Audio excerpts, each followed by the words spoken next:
ব্যাংকে কোনো দোষ আছে, নগদান বইয়ের কোনো দোষ আছে? বিচারের পদ্ধতিটা আবিষ্কার হয়েছে কেন, তৈরি করা হয়েছে কেন? কারণ একেবারে কিছু কিন্তু কি হওয়া উচিত, সমান হওয়া উচিত, সেম। নগদান বই যে তুমি প্রস্তুত করো সেটা কি ব্যাংক করে দিবে? দেখো, আজকে আমরা হিসাব বিজ্ঞান প্রথম কথাতে বলবো, তৃতীয় অধ্যায় ব্যাংক সমন্বয় বিবরণী। আচ্ছা, ব্যাংক সমন্বয় বিবরণী করার জন্য আমাদের কি কি জানা লাগবে বলতো? কি লাগবে, কি কি লাগবে বলতো? জানা লাগবে কি কি?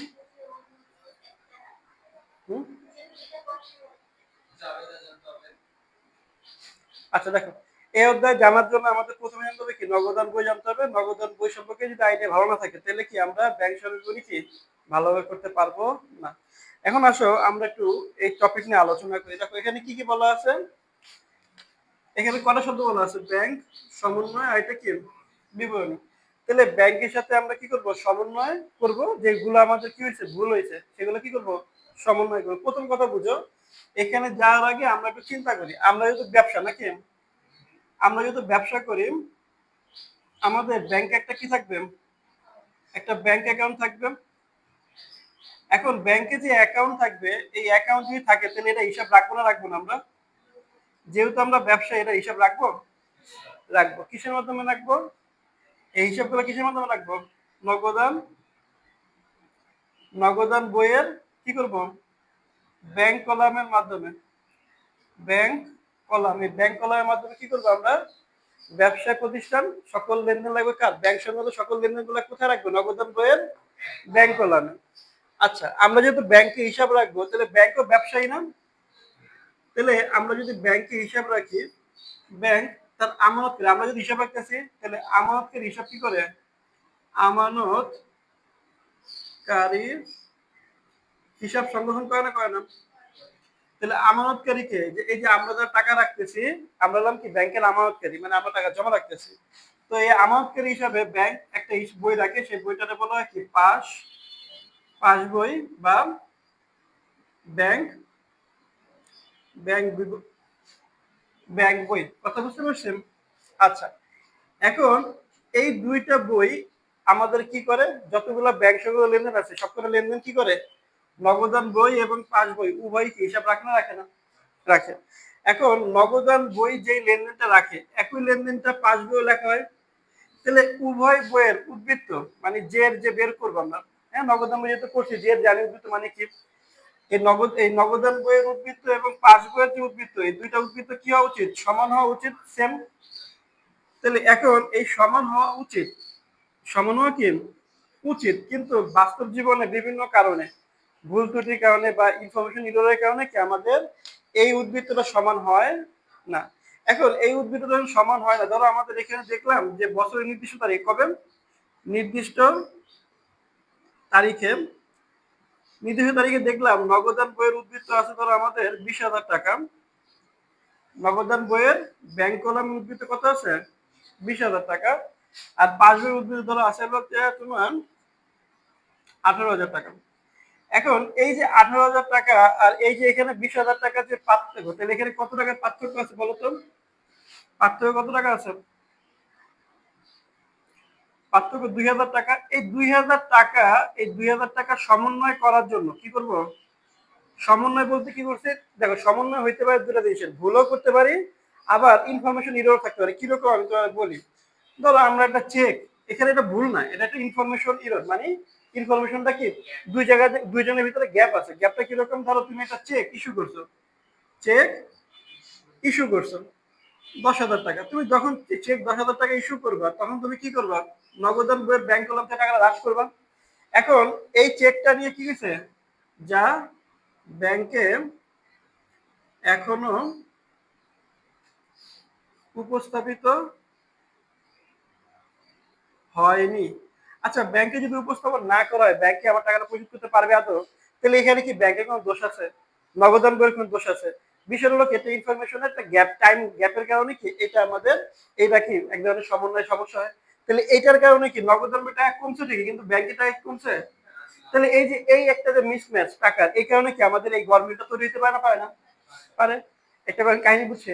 তো এরকম করে অনেক ধরনের রিজন থাকতে পারে, যেসব কারণে ধরো এরকম হলো, পাস বই কি করলো, ধরো একটা লেনদেন এরকম করলো যে ব্যাংক কর্তৃক পাওনাদারের পাওনাদারের অর্থ পরিশোধ, পাওনাদারের অর্থ পরিশোধ ধরো 15,000 টাকা, যা নগদান বইতে লিপিবদ্ধ করা হয়নি।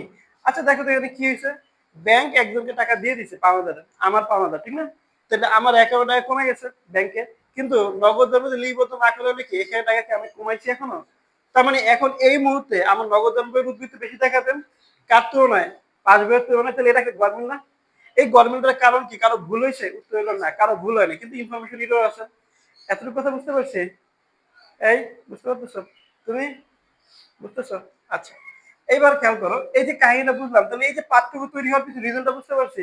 এখন এই পার্থক্যটা সমন্বয় করি কি করি, মানে যে ভুলগুলো হয়েছে বা যেগুলো গরমিল হয়েছে সেই গরমিলগুলো কি করি আমি মিল করি, কি করি মিল করি, মিল করার জন্য কি করি আমি এই বিবরণীটা তৈরি করি। তার মানে কি বুঝলাম, যে একটু খেয়াল করো, একটি নির্দিষ্ট নির্দিষ্ট তারিখে একটি নির্দিষ্ট তারিখে নগদান নগদান বইয়ের ব্যাংক উদ্বৃত্ত এবং পাস বইয়ের উদ্বৃত্তের গরমিলের কারণগুলো কারণগুলো অনুসন্ধান করে তা সমন্বয়ে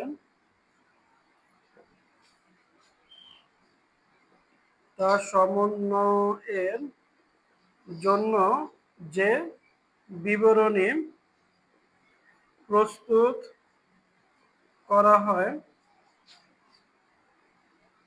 তাকে ব্যাংক সমন্বয় বিবরণী। এই দেখো বুঝতে পারছি আপনার কথা। আচ্ছা, এখন আমরা এই লাইন এখানে যে আলোচনাগুলো করলাম না আমরা তখন, এটারই একটা সামারি লিখে সংজ্ঞা লিখছি। কি লিখছি দেখো তো একটু, যে বলছে যে একটি নির্দিষ্ট তারিখে, তার মানে ব্যাংক সমন্বয় বিবরণীটা কবে তৈরি করবো আমরা, একটা নির্দিষ্ট তারিখে। এখন কার কার সমন্বয় করছি আমরা, নবদান বইয়ের ব্যাংক কলামের ব্যাংক উদ্বৃত্ত এবং পাস বইয়ের উদ্বৃত্তের মধ্যে যে গরমিল গুলো হয়েছে সেই গরমিল কোনগুলো গরমিল হয়েছে সেই কারণগুলো কি করবো বের করবো, আগে অনুসন্ধান করব। এটা করার পর সমন্বয়ের জন্য কি করছে, বিবরণী প্রস্তুত করছে। তাহলে বিবরণী জিনিসটা কি, তালিকা নাম। তো তালিকা প্রস্তুত করি সেটাকে আমরা কি বলি, ব্যাংক সমন্বয় বিবরণী। এতটুকু কথা ক্লিয়ার? তার মানে ব্যাংক সমন্বয় বিবরণী কেন তৈরি করে বুঝতে পারছি, যে নগদান বইয়ের ব্যাংক কলাম উদ্বৃত্ত এবং পাস বইয়ের উদ্বৃত্তের মধ্যে গরমিলটা অনুসন্ধান করে তা সমন্বয় করার জন্য যে বিবরণী তৈরি করি তাই কি বলি, ব্যাংক সমন্বয় বিবরণী। এতটুকু বুঝতে কোনো সমস্যা আছে? আচ্ছা, তাহলে তুলে নাও। আচ্ছা, তাহলে এবার দেখো এখান থেকে আমরা কিছু ইনফরমেশন এখানে লিখবো যেগুলো আমাদের এমসিকিউ তে কাজে লাগে, ঠিক আছে? এতটুকু লেখা হয়েছে, এখানে কিছু লেখা লাগবে, তাহলে উপরটা মুছে দাও, হ্যাঁ? আচ্ছা, খেয়াল করো তাহলে।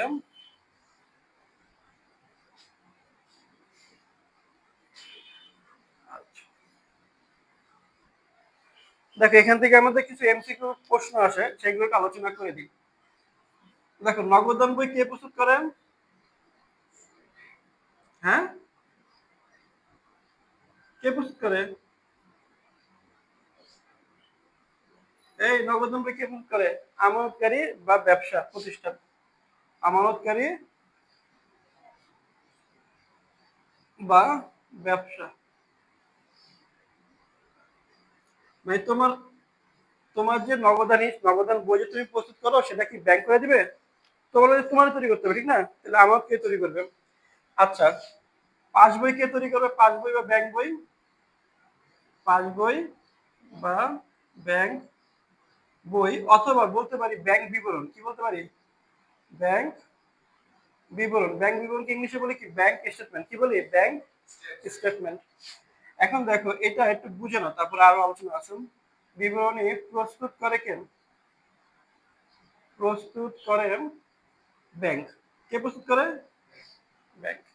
এখন একটু খেয়াল করো, নগদান বই এবং পাস বই মিলাইয়া দেখলাম যে কি কি কারণে আমাদের ভুল হয়েছে, সেই ভুলগুলো আমরা বের করে কি করি, সমন্বয় করি। তাহলে এই যে সমন্বয়কে আমরা কি বলি, ব্যাংক সমন্বয় বিবরণী। তাহলে ব্যাংক সমন্বয় বিবরণী এটা প্রস্তুত করে কেউ বলতে পারবো? ব্যাংক সমন্বয় বিবরণী প্রস্তুত করে কেউ? ব্যাংক সমন্বয় বিবরণী প্রস্তুত করে আমানতকারী। কারণ কি, এই যে বিবরণীটা সমন্বয় করবো যে আমরা কি করছি, নগদান বইয়ের উদ্বৃত্ত মানে নগদান বই এবং পাস বই দুটা পাশাপাশি রাখছি, রেখে দেখছি কোন কোন লেনদেনের ফলে আমাদের এই ব্যাংক সমন্বয় বিবরণী মিলতেছে না, মানে আমার ব্যাংকের সাথে ব্যাংক বিবরণী ব্যালেন্স মিলতেছে না, সেই কারণগুলো বের করি। বের করে কি করি, ব্যাংক সমন্বয় বিবরণী প্রস্তুত করি। আমাদের বই এটা খেয়াল করো, আমাদের বইয়ে যে ম্যাথগুলো দেওয়া থাকে সেগুলো কি ভুল উল্লেখ করে দেওয়া থাকে নাকি দেওয়া থাকে না? ভুল উল্লেখ করে দেওয়া থাকে। এখন এই ভুলগুলা বের করতে কি হয় সেটা আমাদের শেখানো হয় না। তো আমি এটাও তোমাদের শিখাবো, আগে বেসিকটা বুঝে নাও, এরপর আমি ওইরকম ম্যাথ দিয়ে, ওই ম্যাথ পরীক্ষায় আসে না, বা ওইরকম ম্যাথ দিয়ে আমরা তোমাদের ওই অঙ্কটা করে শেখাবো। ওইটা পরে, আগে বেসিক কনসেপ্ট গুলো বুঝো। তাহলে আমরা কি বললাম, ব্যাংক সমন্বয় বিবরণী প্রস্তুত করার জন্য আমি কি করব, নগদান বই এবং পাস বই দুইটা পাশাপাশি রাখবো। মানে নগদান বই আর পাস বই দুটা পাশাপাশি রাখলাম, রাখার পর দেখবো কোন তারিখের লেনদেন গুলার ঝামেলা হয়েছে দুইটা বইয়ের মধ্যে, সেগুলো কি করি আমি আলাদা করি। এই যে বললাম না অনুসন্ধান করি, এই অনুসন্ধান করলাম, করার পর এই দুইটার মধ্যে সমন্বয় করি। কি করি, সমন্বয় করি। এই সমন্বয়টা আমরা কি বলি, ব্যাংক সমন্বয় বিবরণী। আর এই বিবরণীটা কে প্রস্তুত করে, আমি প্রস্তুত করি। মানে কি, আমানতকারী প্রস্তুত করি নাকি? কথা কি বুঝতে পারছেন? তাহলে ব্যাংক সমন্বয় বিবরণী কে প্রস্তুত করে, আমানতকারী। আচ্ছা এবার দেখো, তোমাদের অ্যাডমিশন টেস্টে প্রশ্ন আসতে পারে একটা, এটা একাডেমিক আসে না, অ্যাডমিশন আসতে পারে। বলতে পারে ব্যাংক সমন্বয় বিবরণী প্রস্তুত করা হয় হিসাব বিজ্ঞানের কোন নীতি অনুসারে? কি বললাম, ব্যাংক সমন্বয় বিবরণী প্রস্তুত প্রস্তুত করা হয়, এই খেয়াল করো, ব্যাংক সমন্বয় বিবরণী প্রস্তুত করা হয় পূর্ণ প্রকাশের নীতি অনুসারে। নীতি অনুসারে, এই পূর্ণ প্রকাশের নীতি অনুসারে বলতে কি বুঝি বলতে পারবো? দেখো আমাদের নগদান বই খেয়াল করো, নগদান বই এবং পাস বইয়ের ভিতরে যে গরমিলগুলো হয়েছেন, সেগুলো আমাদের যে প্রতিষ্ঠানের সাথে জড়িত যে পক্ষগুলো আছেন, এই পক্ষগুলাকে নিশ্চিত করার জন্য কি করি, আমি নিশ্চিত করি যে ভাই আমার টাকাটা কোনো মানে মিসিং নাই বা কোনো জায়গায় আটকে নাই, টাকা ঠিকঠাকই আছে। এই ঠিকঠাক বুঝাবা কেন তুমি, এই বুঝানোর জন্য তুমি কি করবা, ব্যাংক সমন্বয় প্রস্তুত করবা। আর এটাতে বলি কি পূর্ণ প্রকাশ, মানে পুরোপুরি তুমি প্রকাশ করছো ব্যাংকের সাথে তোমার লেনদেনে কোনো কি নাই, কোনো মিসম্যাচ নাই। কথা বুঝতে পারছি? এই জন্য আমরা কি করি, ব্যাংক সমন্বয় বিবরণী প্রস্তুত করি কি নীতি অনুসারে, পূর্ণ প্রকাশের নীতি অনুসারে, মানে পুরোপুরি প্রকাশ পায়। কথা বুঝতে পারছেন? আচ্ছা এতটুকু কথা কি ক্লিয়ার? তার মানে আমি কি কি বুঝলাম এই পর্যন্ত, যে নগদ দ্রব্য প্রস্তুত করে আমানতকারী, পাস বই কে তৈরি করে বলেন, ব্যাংক তৈরি করে। আর ব্যাংক সমন্বয় বিবরণী কে তৈরি করে, আমানতকারী। আর আমানতকারী প্রস্তুত করার পরে কি বলছে, ব্যাংক সমন্বয় বিবরণী প্রস্তুত করা হয় কোন নীতি অনুসারে, পূর্ণ প্রকাশের নীতি অনুসারে। এতটুকু কথা ক্লিয়ার? আচ্ছা এবার আসো আমরা কিছু কনসেপ্ট বুঝবো, এটা লেখা হয়েছে, এতটুকু লেখা হয়েছে। আচ্ছা এবার আসো একটা জিনিস খেয়াল করো, এই যে আমরা ব্যাংক সমন্বয় বিবরণী প্রস্তুত করব, এই প্রস্তুত করার জন্য আমাদের দুইটা পদ্ধতি আছে। কয়টা পদ্ধতি আছে, দুইটা পদ্ধতি আছে। তো কি বললাম, ব্যাংক সমন্বয়, ব্যাংক সমন্বয় বিবরণী প্রস্তুতের প্রস্তুতের পদ্ধতি। এখন ব্যাংক সমন্বয় বিবরণী প্রস্তুতের পদ্ধতি কয় ভাগে ভাগ করতে পারি আমরা, দুইটা ভাগে ভাগ করতে পারি।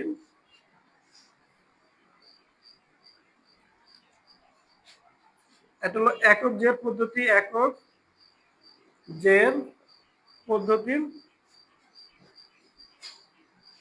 আর একটা হলো উভয় উভয় জের বা দ্বৈত জের পদ্ধতি।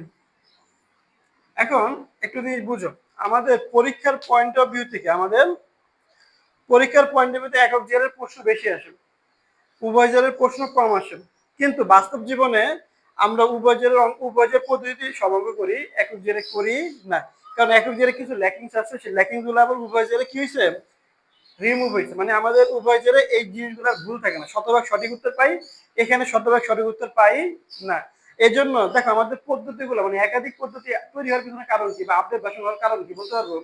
আগের ভার্সনে যে ল্যাকিং ছিল সে পরের ভার্সনে কি করা হয় সেটা দূর করা হয়। তাহলে এককজের পদ্ধতি থেকে উভয়জের পদ্ধতিটা আবিষ্কার হয়েছে কেন, তৈরি করা হয়েছে কেন? কারণ এককজের কিছু কি আছে, গ্যাপ আছে, ল্যাকিংস আছে। সেই ল্যাকিংসগুলো দূর করার জন্য কি করি আমরা, উভয়জের পদ্ধতি ফলো করি। কথা বুঝতে পারছেন? এখন আমরা দুইটা পদ্ধতি করব। প্রথমে আমরা আলোচনা করব এককজের পদ্ধতি নিয়ে। কি নিয়ে আলোচনা করব? এককজের পদ্ধতি। এরপর আমরা কি নিয়ে আলোচনা করব? উভয়জের পদ্ধতি। এতটুকু হয়েছেন? তাহলে আমি বোর্ড পুরোটা পয়সা করবো। হ্যাঁ, ওকে। এবার আসো এককের পদ্ধতি বলতে কি বুঝি, মানে যে কোনো একটা জেদ দেওয়া থাকবে, হয় নবদান বইয়ের জেদ দেওয়া থাকবে আর নয় পাঁচ বইয়ের জেদ দেওয়া থাকবে। যে কোনো একটা জেদ ধরে আমাদের কি করতে হবে, ব্যাংক সমন্বয় বিবরণী প্রস্তুত করতে হবে। একটা জিনিস খেয়াল করো যে ব্যাংক সমন্বয় বিবরণীতে জেদ নির্ণয় যদি তোমার ভুল হয় তাহলে তোমার পুরো অঙ্কটাই ভুল হবে, কারণ তুমি জেদ নির্ণয় ভুল করছো। জেদ নির্ণয় ভুল না করলে তোমার অঙ্কটা হবে, তুমি শিওর থাকতে পারো। কথা বুঝছে? আরেকটা বিষয় বুঝো, আমরা তো সাধারণত কি করি এই অধ্যায় করতে গেলে ওই যে চার্ট মুখস্থ করি। কলেজে মুখস্থ করেছে, কলেজে চার্ট, হ্যাঁ চার্ট মুখস্থ করেছে, দেখ ভালো তালাম না। তোমাদের যোগ বিয়োগ মুখস্থ করেছে, মানে চার্টের ভিতরে যোগ কোনগুলা বিয়োগ মুখস্থ করা লাগে, এগুলো আমাদের মুখস্থ করার প্রয়োজন। কথা বুঝতে পারছেন? এই অত মনোযোগ করি। এখন দেখো খেয়াল করি, প্রথমে আমরা যেটা নিয়ে আলোচনা করব, নগদান বই মোতাবেক ব্যাংক জমার ডেবিট, ব্যাংক জমার উদ্বৃত্ত বা ডেবিট উদ্বৃত্ত বা debit Z, debit Z, debit Z এইটা, এটার মানেটা কি বলো তো একটু আমাকে? নগদান বই মোতাবেক ব্যাংক জমা উদ্বৃত্ত বলতে কি বুঝি? নগদান বইয়ের সব ইনফরমেশন আমি জানি, সেটা উদ্বৃত্ত দেওয়া আছে। আমার কথা বুঝছে?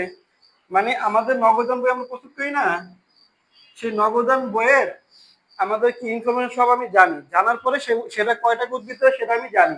তো নগদান বই উদ্বৃত্ত এখানে আমি জানি, এতটুকু বুঝো আপাতত।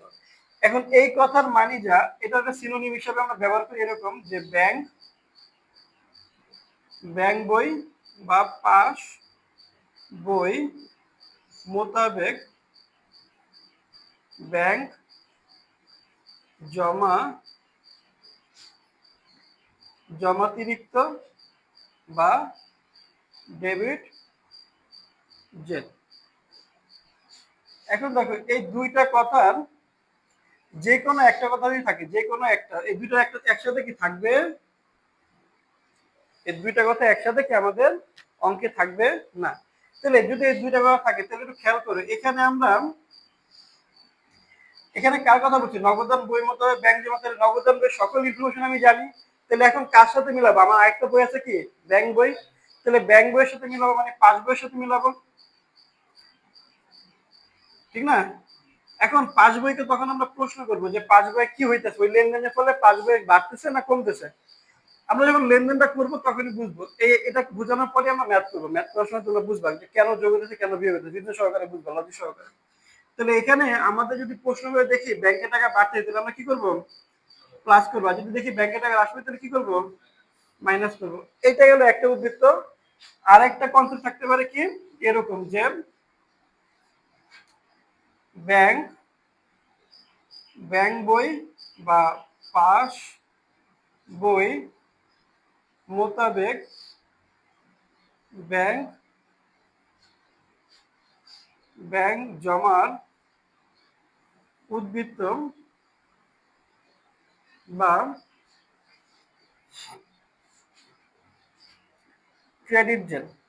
আচ্ছা দেখো এখানে, এখানে আমরা কি লিখছি খেয়াল করো, পাস বই মোতাবেক ব্যাংক জমার উদ্বৃত্তকে আমরা কি বলছি, ক্রেডিট জেল বলছি। এখন ক্রেডিট জেল কেন বলি, কারণ ব্যাংকে যখন আমি টাকা জমা দেই তখন আমি ব্যাংকে গেছে কি পাওনাদার, তো ব্যাংক আমার যখন আমার অধিকার বাড়ে ব্যাংকে, তখন ব্যাংক আমার অ্যাকাউন্ট কি করে, ক্রেডিট করে। বুঝতে পারছি? কারণ ব্যাংকের দায় বাড়ে, এই জন্য ক্রেডিট করে। তার মানে ব্যাংকের উদ্বৃত্ত থাকার মানে হলো কি আমার ক্রেডিট উদ্বৃত্ত প্রকাশ করে। কথা বুঝতে পারছি? হ্যাঁ, কারণ ব্যাংকে তোমার টাকাটা ব্যাংকে জমা দিতেছে না, তো তোমার টাকাটা কি ব্যাংকে দায়বদ্ধ হিসাবে কাজ করতেছে, কারণ ব্যাংক তোমার এই টাকাটা পরিশোধ করতে হবে। তাহলে ব্যাংকের কাছে যদি তুমি দায় হয় তোমার টাকাটা, তাহলে কি ব্যাংক তোমার অ্যাকাউন্ট কোথায় করবে? তার মানে ক্রেডিট পায় থাকা মানে কি তোমার কাছে তুমি ব্যাংকের কাছে টাকা পাও। তাহলে এখন এই ইনফরমেশন তুমি জানতেছো কার কাছ থেকে? ব্যাংকের কাছ থেকে। তাহলে এখন ব্যাংকের এই পাসবইয়ের এই ব্যালেন্স গুলো দিয়ে তুমি কার সাথে মিলাবা? নগদান বই তুলনা করবাম। হ্যাঁ, তো তোমার নিজের বই তুলনা করবো নগদান বইয়ের। তাহলে এই উদ্ভিদ থাকলে অথবা নগদান বই মোতাবেক ব্যাংক জমাতিরিক্ত বা ক্রেডিট জেড থাকে, তাহলে আমরা এখানে দেখো, এখানে কার ইনফরমেশন জানি? আমরা পাসবইয়ের ইনফরমেশন জানি, মানে এই পাসবইয়ের সকল তথ্য জানি। তাহলে কার সাথে মিলাবো? নগদান বইয়ের সাথে মিলাবো আমরা। তাহলে এক্ষেত্রে এই উদ্ভিদ যদি থাকে, তাহলে আমরা নগদান বইকে প্রশ্ন করব যে নগদান বইয়ে এই উদ্ভিদ মানে এই লেনদেনটার ফলে আমাদের টাকা বাড়বে না কমবে, ঠিক আছে? তো তখন যদি নগদান বইয়ের টাকা যদি বলে বাড়তেছে, তাহলে কি করবো? আমরা প্লাস করবো। যদি হ্রাস পায় তাহলে কি করবো? জাস্ট এতটুকু কথা বুঝো, এরপর আমি ম্যাথে তোমার ব্যাখ্যা করে বুঝাবো যে কেমনে কাজ করে। এতটুকু কথা বুঝলে বলো, বুঝছি এতটুকু কথা? হ্যাঁ, আচ্ছা কি বললাম দেখো, এই উপরটা বুঝছেন? আচ্ছা, এই খেয়াল করো সবাই। আমি বললাম কি, প্রথমটা বলছি যে নগদান বই মোতাবেক ব্যাংক জমা উদ্বৃত্ত বা ডেবিট জের মানে হলো কি, আমি নগদান বইয়ের সকল ইনফরমেশন জানি, তাহলে কার সাথে মিলাবো? বই তো দুইটা, নগদান বই জানি, তাহলে কার সাথে মিলাবো? ব্যাংকের সাথে। আর এখানে আমরা কি জানি? পাস বইটা জানি, ব্যাংকের ইনফরমেশন জানি, তাহলে কার সাথে মিলাবো? এই জন্য লিখছি নগদান বইকে যদি তখন বাড়ে প্রশ্ন করে যদি দেখি যে ওই লেনদেনের ফলে নগদ টাকা বাড়তেছিল, তাহলে আমরা বাড়ায় দেখাবো। আর যদি দেখি না ওই ইনফরমেশন করে হ্রাস পেতেছে, তাহলে কি করবো? হ্রাস পেতে দেখাবো। এই সিম্পল কথা বলছি, এতটুকু কথা বুঝছি। এই পিছনে তুষার বুঝছো? তুমি বুঝছো? এই তুমি, এই তুমি, আচ্ছা ঠিক আছে, এতটুকু লেখা হলে বলিও। আমরা এরপরে শীটে যাবো, একটু শীটের তোমরা ম্যাথ নাম্বার একে যাও। তোমার এই শীটের ম্যাথ নাম্বার একে যাও।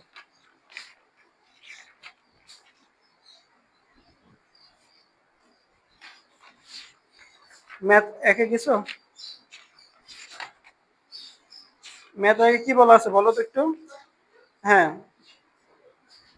সৈকত হিসাব পাইছে প্রথমটা, সৈকত হিসাব না? প্রথম অঙ্কটা, প্রথম পেজে অঙ্ক আছে। নিচে তাকাও, হেডিং দেখো, সৈকতটা দেওয়া আছে না? পাইছি? হ্যাঁ, আচ্ছা দেখো এখানে আমাদের এই শীটের মধ্যে কি করছি, আমরা একক জেরগুলো আগে দিছি, একক জেরের সকল পদ্ধতি আলোচনা করছি, এরপরে কি করছি? উভয় জেরের আলোচনা করছি, এরপরে সিকিউ আলোচনা করছি, ঠিক আছে? তো আসো প্রথমে আসো 1 নম্বর ম্যাথটা নিয়ে আলোচনা করি, তাহলে বোর্ডটা ক্লিয়ার করি আমরা।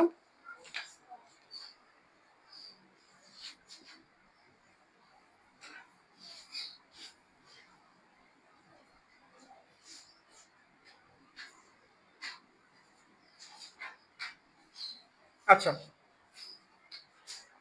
তাহলে আমরা অনুশীলনী 1 নম্বর ম্যাথটা করবো। অনুশীলনী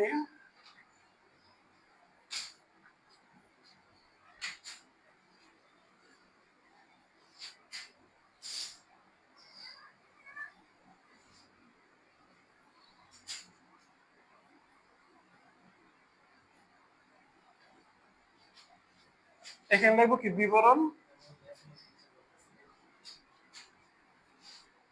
বিবরণ টাকা, টাকা। এখানে 0 টাকা ঘরে হলেই হবে।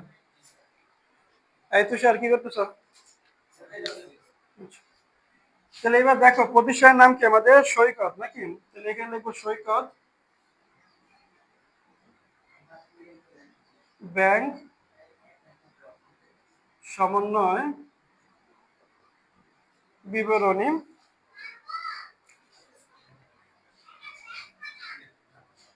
2019 সাল 31 ডিসেম্বর।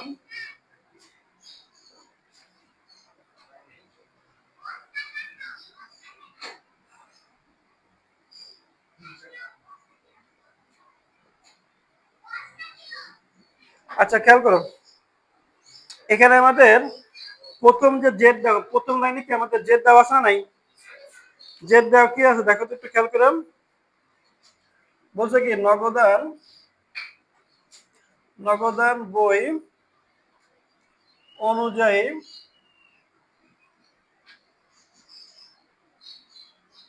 নগদান বই অনুযায়ী ব্যাংক জমার উদ্বৃত্ত কত টাকা আছে? 30,000। এখন একটু খেয়াল করো, আমরা একটু আগে কি বলছিলাম, এখানে আমি কার ইনফরমেশন জানি বলো তো একটু। কার ইনফরমেশন জানি? তাহলে এখানে আমি ইনফরমেশন নগদান বইয়ের, তাহলে কার সাথে তুলনা করবো আমরা এখন? তাহলে প্রতিটা লেনদেন যখন আমি পড়বো তখন প্রতিটা প্রশ্ন ব্যাংকের প্রশ্ন করবো ব্যাংকে কি হয়েছে, কথা বুঝতে পারছি? দেখো কি বলছি যে আমরা ইনফরমেশন কি দেওয়া আছে, নগদান বই অনুযায়ী ব্যাংক জমার উদ্বৃত্ত, আমি নগদান বই ইনফরমেশন দেওয়া আছে। তাহলে এই ইনফরমেশন দেওয়া থাকলে এই ইনফরমেশন আমি তো নগদান বই ইনফরমেশন সব জানি নাকি? তো নগদান বইয়ের সকল তথ্য যেহেতু আমি জানি, তাহলে কার সাথে মিলাবো আমি? এই জন্য বলছি এখন যতগুলো লেনদেন নিচে পাবো আমরা করবো যোগ বিয়োগ, সেগুলি কাকে প্রশ্ন করে করবো, কথা বুঝতে পারছি? তাহলে এখন আমি এই পাশে একটু তোমাদের সামারি আইকে দেখা দিই, এখানে আমি দেখাবো যে যোগ বিয়োগ কিভাবে হবে। তাহলে এখানে আমরা নগদান বইয়ে কি হয়েছে আর ব্যাংক বইয়ে কি হয়েছে সেটা দেখবো এবং তারপরে তুলনা করবো আমরা, ঠিক আছে? তো প্রথম দেখো 2 নম্বর লেনদেনটা কি বলা আছে, 2 নম্বরে পাওনাদারদের পরিশোধের জন্য মোট 31,000 টাকার একটি চেক ইস্যু করা হয়েছে, কিন্তু তা এখনো ব্যাংকে উপস্থাপিত হয়নি। এত সময় পড়ছে। তাহলে দেখো চেক ইস্যু করলে আমি আমার নগদান বই থেকে কি টাকাটা মাইনাস করি, কত টাকা মাইনাস করছি? এখন ব্যাংক এটা লেখেই নাই, তাহলে এই মুহূর্তে খেয়াল করছো আমরা কাকে ধরে করতেছি, ব্যাংকে ধরে করতেছি না? তাহলে ব্যাংক কি বলতেছে যে তোমার টাকা হ্রাস পেয়েছে কিন্তু আমার তোমার হ্রাস পায় নাই, তাহলে এই অবস্থায় ব্যাংকের টাকা কি আছে, নগদের তুলনায় বেশি আছে কম আছে? কম আছে, বেশি আছে, কি আছে? তাহলে আমরা বলছিলাম ব্যাংক যদি বলে বেশি আছে তাহলে আমরা কি করব, প্লাস করব। তাহলে এই এন্ট্রিটা আমাদের এখানে কি বলবে, প্লাস পাশে বলবে, যোগ পাশে বলবে, কথা বুঝতে পারছি? ব্যাংক সমান বিবরণীতে কোনো ডেবিট ক্রিয়েট করি না, এখানে যদি যোগ আর বিয়োগ করি, কথা বুঝতে পারছি? তাহলে এটা যোগ হবে, কেন যোগ হবে বুঝতে পারছি? বুঝো নাই? কি বলছে আবার বুঝো। পাওনাদারদের পরিশোধের জন্য মোট 31,000 টাকার চেক ইস্যু করা হয়েছে, কত টাকা চেক ইস্যু করা হয়েছে? তাহলে 31,000 টাকার নগদের মধ্যে বাদ দিছি আমি। আচ্ছা, কিন্তু বলছে ব্যাংক এখনো কি উপস্থাপিত হয়, তাহলে ব্যাংকে উপস্থাপিত হলে ব্যাংক টাকা পরিশোধ করছে। তাহলে ব্যাংক যদি পরিশোধ না করে তাহলে ব্যাংকের টাকা এখনো অপরিবর্তিত আছে। তাহলে 31,000 টাকা এখানে মাইনাস, আর এখানে কি কোনো পরিবর্তন হয়? তাহলে এই নগদের টাকা হ্রাস পাইছে। তো নগদের তুলনায় ব্যাংকের টাকা কি হ্রাস পাইছে? না, হ্রাস পায়, হ্রাস পাইছে। যদি হ্রাস পায় তার টাকা কি আছে, নগদের তুলনায় ব্যাংক বইতে বেশি আছে না?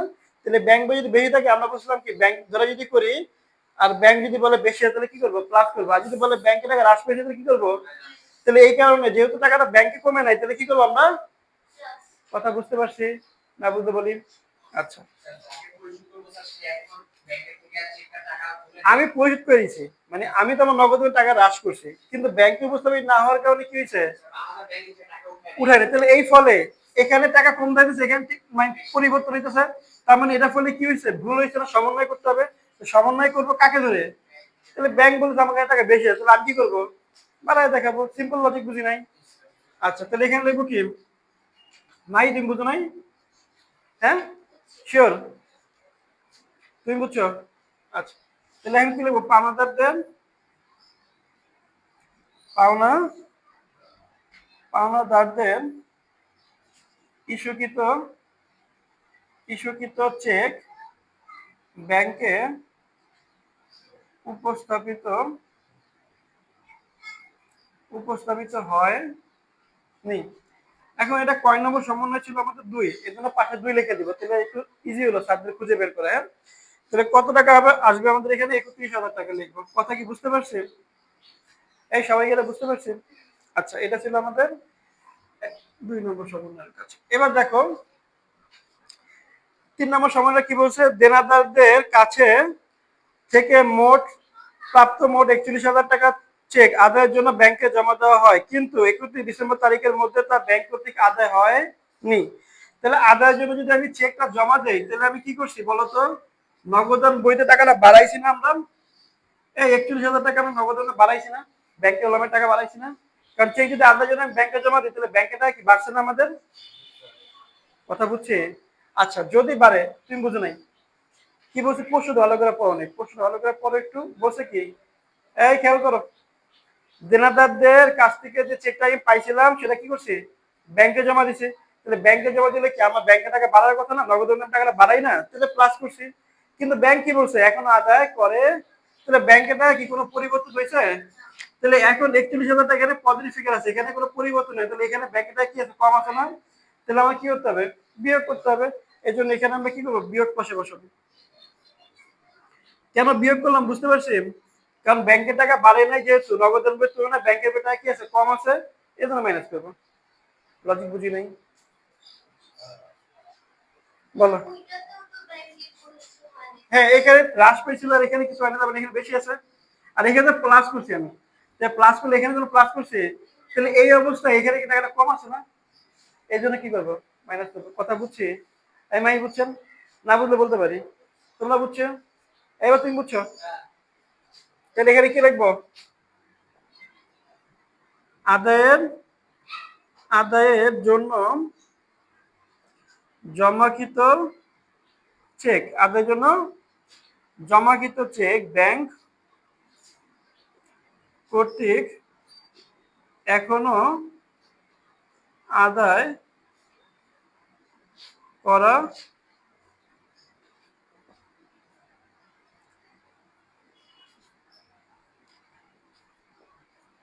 কত টাকা, 41,000 টাকা আমাদের এখনো আদায় করেনি।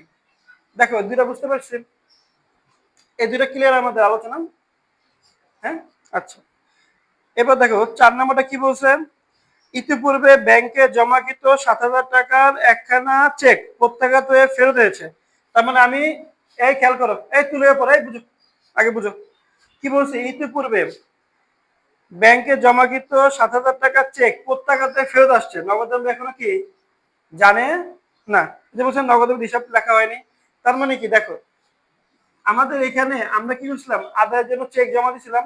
আচ্ছা ভালো কথা, এই চেকটা জমা দিয়েছি যখন, তখন কি করছি আমি, 7,000 টাকা জমা করছি, মানে 7,000 টাকা প্লাস করছি।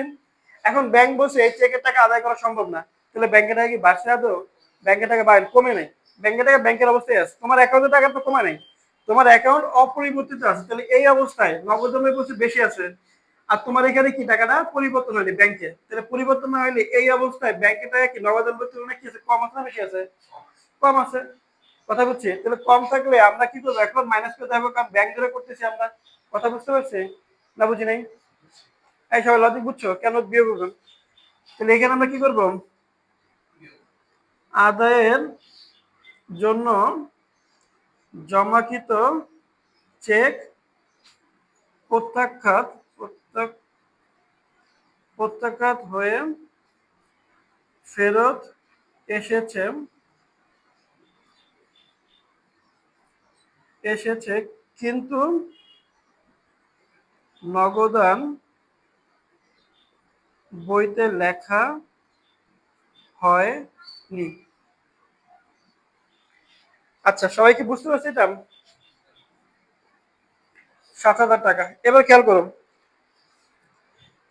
5 নম্বর ইউনিটে দেখো কি বলছেন, 5,000 টাকার একখানা চেক আদায়ের জন্য ব্যাংকে জমা দেওয়া হয়েছে কিন্তু নগদান বই থেকে বাদ পড়ে গেছে। এটা খেয়াল করো কি বলছেন, ঠান্ডা মাথায় বুঝো, 5,000 টাকা একটা চেক আমরা আদায়ের জন্য ব্যাংকে জমা দিয়েছিলাম, ভালো কথা। বলছে কি নগদান বইতে লিখতে ভুলে গেছি, তারপরে নগদান বইতে আমি লিখিই নাই, নগদান বইতে আমি কি করছি, নগদান বইতে আমি লিখি নাই। তো যদি নগদান বইতে না লিখি আমি, তাহলে এখানে ফাঁকা আছে। এখন ব্যাংককে আদায় করে ফেলছে না, এমন তো বলে না যে ব্যাংক আদায় করে নাই, বুঝছে? তার মানে ব্যাংক এখন এই ক্ষেত্রে কি হয়েছে, ব্যাংকের টাকা আদায় করে ফেলছে, ব্যাংক টাকা বাড়াইছে, কত টাকা বাড়াইছে, 5,000 টাকা। তাহলে ব্যাংক 5,000 টাকা প্লাস করছে, নগদ বই প্লাস করে নাই। তার মানে এখানে কি আমাদের দুইটা বই কি গড়মিল হয়েছে না হয় নাই, হয়েছে। তাহলে এই গড়মিল হওয়ার কারণে এটা সমন্বয় করতে হবে, এই সমন্বয়ের জন্য কি করবো, ব্যাংক সরবরাহ প্রস্তুত করবো। এখন এটা কাকে ধরে করতেছি, ব্যাংক ধরে করতেছি, ব্যাংকে এই মুহূর্তে কি আছে, টাকাটা বেশি আছে, তাহলে আমরা কি করবো, প্লাস করবো। বুঝতে পারছি? এই তুমি বুঝো নাই? আচ্ছা ঠিক আছে, তাহলে এবার এখানে লিখবো কি, আদায়ের আদায়ের জন্য জমাকৃত চেক ব্যাংক কর্তৃক আদায় ব্যাংক কর্তৃক আদায় হয়েছে, কিন্তু নগদান বইতে না না, এই দুইটা কোনটা নগদান ব্যাংক নেই, সমন্বয় করতেছি। আর এটা তোমার বুঝাইতেছি যে এটা নগদান বই কি হয়েছে, পাস বই কি হয়েছে, এটা দেখে দেখে আমরা যোগ বিয়োগ গুলা করতেছি। কথা বুঝছি? আর এখানে আমরা পুরো অঙ্কটা করতেছি সমন্বয়, যোগে বসাবো, যেটা বিয়োগ সেটা বিয়োগে বসাইতেছি। কথা বুঝতে পারছেন? লেখা হয়, লেখা হয়নি। কত টাকা লেখা হয়নি? 5,000 টাকা। এই সবাইকে এই 5 পর্যন্ত ক্লিয়ার? আচ্ছা, এবার দেখো 6 নম্বরটা কি বলছে আমাদের। 11,000 টাকার একখানা প্রদেয় বিল পরিশোধের জন্য ব্যাংকে নির্দেশ দেওয়া হয়, কিন্তু ব্যাংক এখনো পরিশোধ করেনি। তাহলে আমি কি করছি, যখন আমি নির্দেশ দেওয়ার সাথে সাথে কি করছি, আমি 11,000 টাকা ব্যাংক নগদান বইয়ের ব্যাংক কলাম থেকে কি করছি, আমি মাইনাস করছি। কথা বুঝতে পারছি? এখন এই 11,000 যখন আমি মাইনাস করছি, বলছে কি ব্যাংক এখনো পরিশোধ করে নাই। তাহলে ব্যাংক এই মুহূর্তে কোনো কিছু করে, তাহলে এই অবস্থায় নগদান বইয়ের তুলনায় ব্যাংকের টাকা কি বেশি আছে না কম আছে? বেশি আছে। কম আছে? বেশি আছে। তাহলে কাকে ধরে করতেছি আমরা? তো ব্যাংক বলতেছে নগদান বইয়ের তুলনায় আমার কাছে বেশি আছে, তাহলে কি করতে হবে?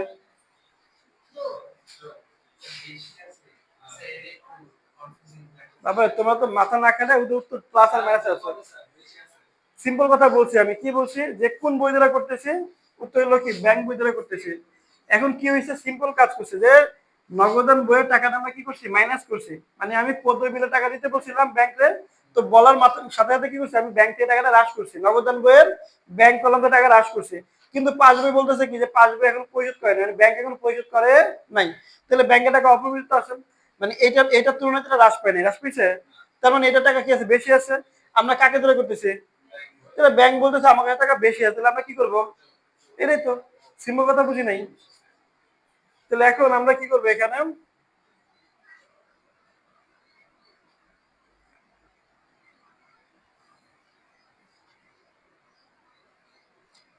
প্রদেয় বিল পরিশোধের জন্য ব্যাংকের প্রতি নির্দেশ দেয়া হয়, কিন্তু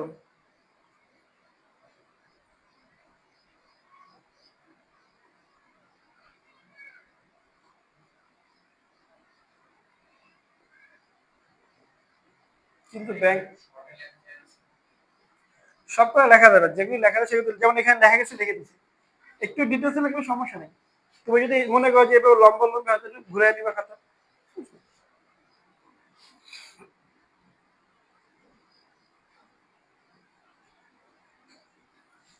কত টাকা আছে? 11,000 টাকা।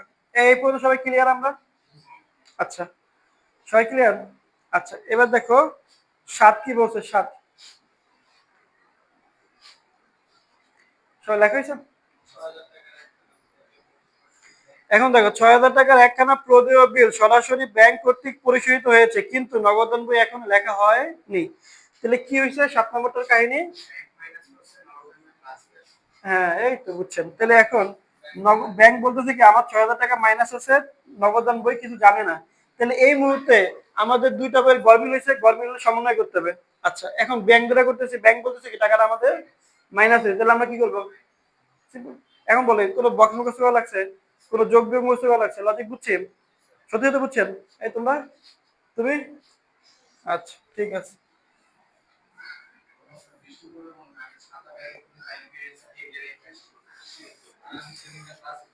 আচ্ছা, আল্লাহ ভরসা, ক্লাস শেষ হইতে দেবো, বৃষ্টি চলে যাবো, আসো খেয়াল করি।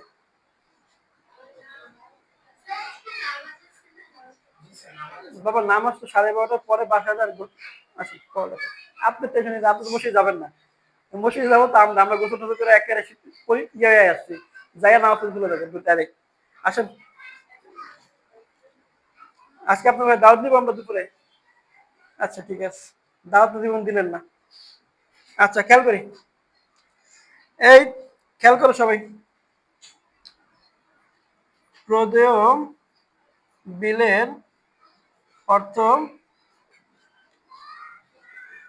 সরাসরি ব্যাংক কর্তৃক সরাসরি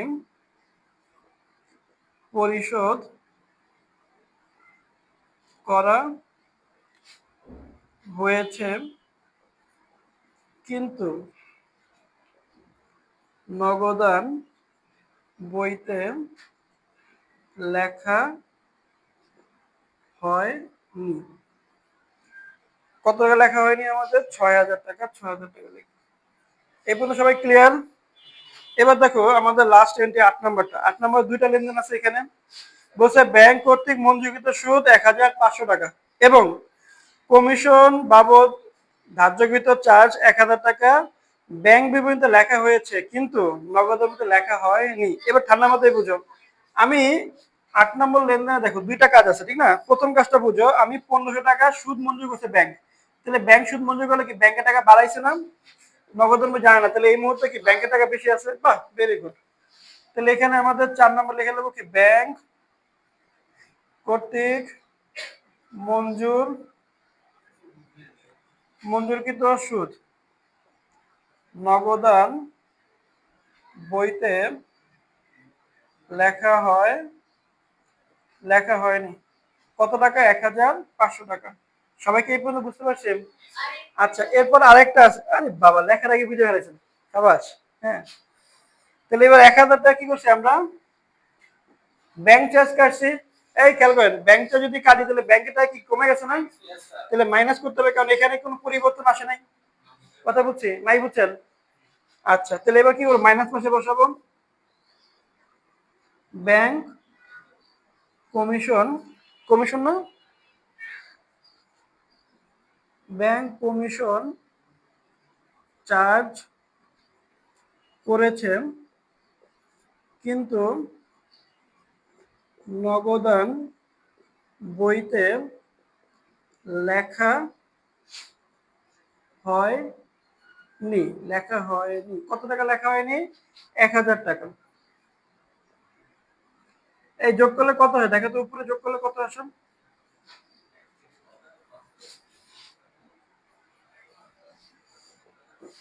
এইগুলো যোগ করলে কত আসে? ৪৮,০৪০। ক্যালকুলেশন ভালো করে করেন, ভুল হবে না। ৩১, ৩৬, ৩৬,০০০ আর ১,০০০, ৩৭,০০০, ৪৭,০০০, ৩৮,৫০০। এবার যোগ করলে কত আসে? ০,০০,০০। তাহলে ৭৯,০০০ নাকি? এখানে কত আসে? এটার সাথে যোগ করছেন, এখানে কত আসে? ৫৫। তাহলে মাইনাস কত থাকে?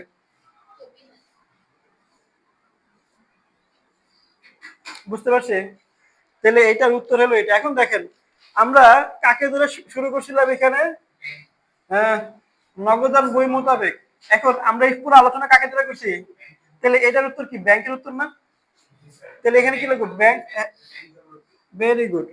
ব্যাংক বই অনুযায়ী ব্যাংক জমার